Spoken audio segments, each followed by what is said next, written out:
आज हम इस वीडियो के माध्यम से कक्षा 12 पॉलिटिकल साइंस के टॉपिक मूल अधिकार के बारे में जानने का प्रयास करेंगे। सबसे पहले अपन बात करते हैं मूल अधिकार है क्या। वे अधिकार जो नागरिकों के सर्वांगीण विकास को लेकर के संविधान के द्वारा उन्हें प्रदत्त किए जाते हैं तथा संरक्षण भी देय होता है, जिन्हें मूल अधिकार या मौलिक अधिकार कहा जाता है। अब बात करते हैं कि ये जो प्रावधान है अर्थात मूल अधिकारों से संबंधित जो प्रावधान है, ये प्रावधान हमने अमेरिकी संविधान से ग्रहण किया है तथा इनका उल्लेख संविधान के भाग 3 के अनुच्छेद 12 से 35 में इनका उल्लेख देखने को मिलता है तथा मुख्यतया या प्रमुखतया अनुच्छेद 14 से 32 में इन मूल अधिकारों का वर्णन देखने को मिलता है। जब हमारा संविधान बना था अर्थात मूल संविधान, उस मूल संविधान के दरमियान हमारे संविधान में 7 मूल अधिकारों की व्यवस्था की गई थी, लेकिन 44वें संविधान संशोधन 1978 के तहत एक अधिकार अर्थात संपत्ति के अधिकार अनुच्छेद 31 को मूल अधिकारों की सूची से हटाकर उसे 300 क में शामिल कर दिया, जिस कारण वर्तमान में इन मूल अधिकारों की जो संख्या है वो अब 6 रह गई है। सबसे पहले हम बात करेंगे पहला मूल अधिकार अर्थात समानता का अधिकार, जिनका उल्लेख अनुच्छेद 14 से 18 में देखने को मिलता है। इससे जुड़े कुछ प्रावधान संविधान में निर्धारित किए गए, जैसे अनुच्छेद 14 के तहत कानून के समक्ष समानता अर्थात चाहे अमीर हो, चाहे गरीब हो, चाहे काला हो, चाहे गोरा हो, कैसा भी हो, लेकिन उनके साथ किसी भी दृष्टि में उनके साथ भेदभाव नहीं किया जाएगा, बल्कि उनके साथ समान व्यवहार किया जाएगा। इसी से जुड़ा एक और प्रावधान अनुच्छेद 15 के तहत भेदभाव निषेध, धर्म, जाति, लिंग, वर्ण, जन्म स्थान आदि के आधार पर किसी प्रकार से नागरिकों में भेदभाव नहीं किया जाए, चाहे वो स्त्री हो, चाहे पुरुष हो, चाहे वो काला हो, चाहे वो गोरा हो, चाहे किसी भी धर्म से रिलेटेड हो, लेकिन उनके साथ किसी प्रकार का भेदभाव नहीं किया जाए। इसके तहत भी समानता देखने को मिलती है। अब हम बात करें अनुच्छेद 16 के तहत अवसर की समानता अर्थात सरकारी नौकरियों में व्यक्ति की प्रतिभा एवं योग्यता के आधार पर उन्हें रोजगार के अवसर उपलब्ध कराए। और अनुच्छेद 17 के तहत अस्पृश्यता का अंत या छुआछूत की समाप्ति, जिससे जुड़ा प्रश्न कई बार 12th के एग्जाम में देखने को मिलता है। इसी के साथ साथ कॉम्पिटिशन एग्जाम में भी इसी से जुड़ा क्वेश्चन देखने को मिलता है। अर्थात पूछ लिया जाता है कि भारतीय संविधान के किस प्रावधान में अस्पृश्यता संबंधी उल्लेख मिलता है, तो अपन देखें यही अनुच्छेद अर्थात 17 के तहत मिलता है। अब हम बात करें अनुच्छेद 18 उपाधियों का, जो पहले सर, राय बहादुर, राय साहब जैसी कई प्रकार की भारतीय नागरिकों को उपाधियां दी जाती थी, लेकिन अब इनके ऊपर रोक लगा दी गई है।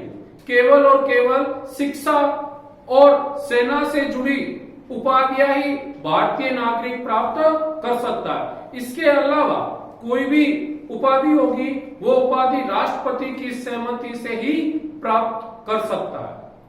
अब हम बात करेंगे दूसरा मूल अधिकार अर्थात स्वतंत्रता का अधिकार, जिसका उल्लेख अनुच्छेद 19 से 22 में देखने को मिलता है। अनुच्छेद 19 के तहत वाक अभिव्यक्ति की स्वतंत्रता अर्थात भारतीय नागरिकों को अपने विचारों को अभिव्यक्त करने की स्वतंत्रता, जिसमें हम बात करें अनुच्छेद 19(1) के तहत भारतीय नागरिकों को मूल संविधान में 7 प्रकार की स्वतंत्रताएं दी गई थी, लेकिन वर्तमान में 6 प्रकार की स्वतंत्रता दी गई है। जैसे 19(1) के तहत नंबर 1 प्रेस की स्वतंत्रता, नंबर 2 शांतिपूर्ण सम्मेलन की स्वतंत्रता, नंबर 3 किसी संघ या संगठन बनाने की स्वतंत्रता, नंबर 4 घूमने फिरने की स्वतंत्रता, नंबर 5 स्थायी निवास। लेकिन 370 के प्रावधान के तहत पहले भारतीय नागरिक जम्मू कश्मीर में अपना स्थायी निवास नहीं कर सकता था, लेकिन अब 370 के प्रावधान में संशोधन हो जाने के कारण अब भारतीय नागरिक जम्मू कश्मीर में भी अपना स्थायी निवास बना सकता है। और इसी से जुड़ा एक और नंबर 6 व्यापार की स्वतंत्रता, और ये भी 5 से जैसा ही था, जिसमें कि जम्मू कश्मीर में वो अपना व्यापार नहीं कर सकता था, लेकिन अब वो कर सकता है। अनुच्छेद 20 की बात करें हम, अनुच्छेद 20 के तहत अपराधियों के लिए दोष सिद्धि के संरक्षण में, जिसमें अपराधी को एक ही अपराध के लिए एक ही सजा दी है। ऐसा ना कि उसके ऊपर अन्य कोई अपराध उसके ऊपर लगा करके उसे किसी और प्रकार की सजा दी जाए, ऐसा उल्लेख नहीं है। और साथ ही साथ ये भी देखने को मिलता है कि ये जो अनुच्छेद है ये केवल और केवल भारतीय नागरिकों से जुड़ा है। और अब बात करें हम अनुच्छेद 21 जीवन रक्षा एवं व्यक्तिगत स्वतंत्रता से संबंधित, जिसमें व्यक्ति के निजी मामलों से संबंधित स्वतंत्रताएं प्रदान की गई है, जिसमें व्यक्ति कैसे जिए, अर्थात क्या खाए, क्या पिए, कैसे रहे, इससे जुड़ी स्वतंत्रताएं दी गई है, जिसमें किसी प्रकार का आक्षेप स्वीकार्य नहीं है। और इसी के अंदर एक नया भाग या कह सकते हैं धारा जोड़ी गई है, जो 86वें संविधान संशोधन 2002 के तहत, जिसमें अनुच्छेद 21 क में मूल अधिकार अर्थात शिक्षा को भी एक मूल अधिकार की श्रेणी में रख दिया गया। और ये 1 अप्रैल 2010 को जम्मू कश्मीर को छोड़कर संपूर्ण भारत में इस शिक्षा के अधिकार को लागू कर दिया गया। इसी से जुड़ा एक और प्रावधान अनुच्छेद 22 जो गिरफ्तारी एवं निवारक निरोध से संबंधित है, जिसमें जो अपराधी होता है उस अपराधी को 24 घंटे के भीतर नजदीकी न्यायालय में पेश करना अनिवार्य होता है। और यहीं पर अपराधियों के बचाव के लिए भी अपराधी किसी वकील से सलाह ले सकता है। इस प्रकार की व्यवस्था या इस प्रकार की स्वतंत्रता भारतीय नागरिकों को दी गई है। अब हम बात करेंगे तीसरा मूल अधिकार, शोषण के विरुद्ध अधिकार, जिनका उल्लेख अनुच्छेद 23 एवं 24 में देखने को मिलता है। अनुच्छेद 23 जिसमें मानव व्यापार एवं बेगार प्रथा के विरोध के बारे में बात हो रही है या उसके ऊपर लगाम की बात हो रही है। जो पहले प्राचीन समय में भारतीय नागरिक जब अपना कर चुकाने में जब असमर्थ हो जाता था, तो इस दरमियान उस परिवार के स्त्री पुरुष को या बच्चे को एक दास के रूप में रख दिया जाता था और बाद में उसे बेच दिया जाता था, जिससे वो अपना कर वसूल किया जाता था। लेकिन अब इसे गैर कानूनी के तौर पर देखा जाता है। अब बात करते हैं इसी से जुड़ा अनुच्छेद 24 बाल श्रम निषेध। 14 वर्ष से कम उम्र के बालक बालिकाओं को इन कल कारखानों के अंदर या इन मिलों के अंदर काम करने पर पाबंदी अर्थात रोक। इसी से जुड़ा हमारा जो चौथा जो अधिकार है वो है धार्मिक स्वतंत्रता का अधिकार, जिसका उल्लेख अनुच्छेद 25 से 28 में देखने को मिलता है।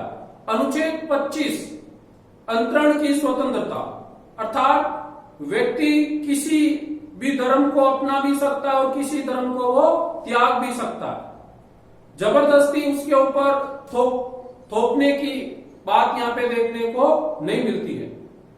और अनुच्छेद 26 धार्मिक कार्यों के प्रबंध की व्यवस्था और अनुच्छेद 27 करों की अदायगी निषेध अर्थात राज्य सरकारें हैं वो किसी एक धर्म को बढ़ावा देने के लिए वो मंदिर या मस्जिद का निर्माण नहीं कर सकती है और साथ ही साथ किसी धार्मिक संस्थान की अभिवृद्धि के लिए भी किसी व्यक्ति से जबरदस्ती चंदा नहीं लिया जा सकता। अनुच्छेद 28 जिसमें धार्मिक शिक्षा का निषेध अर्थात राज्य सरकार के द्वारा मान्यता प्राप्त चाहे सरकारी या गैर सरकारी विद्यालय जिसमें एक ही धर्म की शिक्षा नहीं दी जाएगी बल्कि सभी धर्मों की साथ साथ शिक्षा दी जाएगी। और अब हम बात करेंगे पांचवा मूल अधिकार अर्थात शिक्षा एवं संस्कृति संबंधी अधिकार, जिसका उल्लेख अनुच्छेद 29 व 30 में देखने को मिलता है। और इस अधिकार का जो संबंध है वो केवल और केवल अल्पसंख्यक वर्ग से है, जिसमें अनुच्छेद 29 के तहत अल्पसंख्यक की भाषा एवं संस्कृति को संरक्षण दिया गया है और अनुच्छेद 30 के तहत अल्पसंख्यक वर्ग किसी भी शिक्षण संस्थान की स्थापना कर सकता है। और वर्तमान समय में अपन देखें तो 6 ऐसे वर्ग है या ऐसे धर्म है जिन्हें अल्पसंख्यक का दर्जा दिया गया है, जिसमें अभी छठा अर्थात जैन धर्म जिसे अल्पसंख्यक का दर्जा दिया गया है। और अब हम बात करेंगे हमारा अंतिम और छठा अधिकार अर्थात संवैधानिक उपचारों का अधिकार अनुच्छेद 32। इसमें यह देखने को मिलता है कि जब व्यक्ति के मूल अधिकारों का जब हनन होता है या उल्लंघन होता है तो इस दरमियान वो संरक्षण को लेकर के वो न्यायालय का दरवाजा खटखटा सकता है। और इसी मूल अधिकार को सर्वाधिक मूल अधिकार की संज्ञा दी गई है अर्थात इस अधिकार के बारे में यह तक कहा जाता है कि इस अधिकार के बगैर ऊपर के जो 5 अधिकार है वो गौण है। और B.R. अम्बेडकर ने तो इस अधिकार को संविधान की आत्मा या हृदय तक कह दिया है। अब हम बात करेंगे कि सर्वोच्च न्यायालय एवं उच्च न्यायालय में मूल अधिकारों के संरक्षण को लेकर के व्यक्ति 5 प्रकार से वो रिट दायर कर सकता है और अपने अधिकारों को संरक्षित कर सकता है। जैसे नंबर 1 बंदी प्रत्यक्षीकरण, नंबर 2 निषेध आदेश, नंबर 3 परमादेश, नंबर 4 उत्प्रेषण लेख और नंबर 5 अधिकार प्रचार। इस प्रकार से आज हमने मूल अधिकारों के बारे में जानने का प्रयास किया है। अभी हमने जो बात की कि 5 प्रकार की जो रिटे या प्रदेश के तहत व्यक्ति मूल अधिकारों को सुरक्षित करवा सकता है, जिसमें अनुच्छेद 32 के तहत वो सर्वोच्च न्यायालय में मूल अधिकारों को लेकर के दरवाजा खटखटा सकता है। वहीं अनुच्छेद 226 के तहत वो उच्च न्यायालय में मूल अधिकारों के संरक्षण को लेकर के दरवाजा खटखटा सकता है। अब हम बात करेंगे ये जो 5 प्रकार की जो रिटें हैं, जैसे नंबर 1 ऊपर हमने पढ़ा अभी बंदी प्रत्यक्षीकरण। बंदी प्रत्यक्षीकरण से अभिप्राय होता है कि अपराधी को न्यायालय के सम्मुख पेश करना। अब न्यायालय ये तय करेगा कि ये अपराधी है या निरपराधी है। यदि वो निरपराधी होता है तो इस दरमियान न्यायालय उस व्यक्ति को छोड़ देती है। वहीं दूसरा प्रादेश या रिट अर्थात परमादेश। परमादेश से अभिप्राय होता है आदेश देना। सर्वोच्च न्यायालय या उच्च न्यायालय जो भी कर्मचारी है या अधिकारीगण है, उन अधिकारीगण को अपने कर्तव्य निर्वहन के बारे में समय समय पर वो आदेश प्रदान करती है कि आप अपनी जो ड्यूटी है उस ड्यूटी को सही ढंग से निर्वहन करें। और तीसरी रिट या प्रादेश जिसके बारे में बात करें हम, वो है निषेध आदेश, जिसमें बात यह देखने को मिलती है कि सर्वोच्च न्यायालय या उच्च न्यायालय अपने अधीनस्थ जो भी न्यायालय है उन न्यायालयों को ये बताती है कि आपको जो क्षेत्राधिकार या जो दायरा आपको सौंपा गया है उसी दायरे में रह करके आप कार्य करें। ऐसा न कि आप दूसरों के क्षेत्राधिकार में हस्तक्षेप नहीं करें। यदि ऐसा कोई भी अधीनस्थ न्यायालय करता है तो इस दरमियान सर्वोच्च न्यायालय या उच्च न्यायालय उसे ऐसा करने से रोक सकता है। और नंबर 4 जो रिट या प्रादेश है वो है उत्प्रेषण लेख।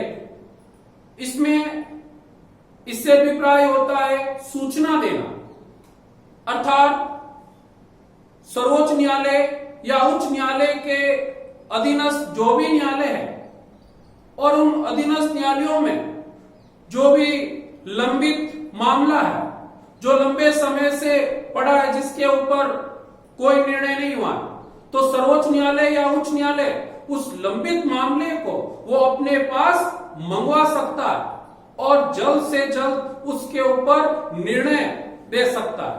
और नंबर 5 जो रिट या प्रादेश है वो है अधिकार प्रचार, जिसमें यह देखने को मिलता है कि जो व्यक्ति जिस सरकारी पद पर आसीन हो जाता है, अर्थात कि वो अयोग्य तरीके से उस पद को प्राप्त कर लेता है और बाद में ये मालूम हो जाता है कि ये अयोग्य व्यक्ति है, तो इस दरमियान उस व्यक्ति को उसका संतोषजनक कारण सर्वोच्च न्यायालय या उच्च न्यायालय को बताना पड़ता है। और यदि वो संतोषजनक कारण बताने में सक्षम नहीं होता है तो इस दरमियान उसके ऊपर 420 के तहत उसके ऊपर कार्रवाई की जाती है। इस प्रकार से आज हमने जो ऊपर जो 6 मूल अधिकार थे जिनका हमने एक एक करके इनका हमने विवेचन करने का प्रयास किया। थैंक्स।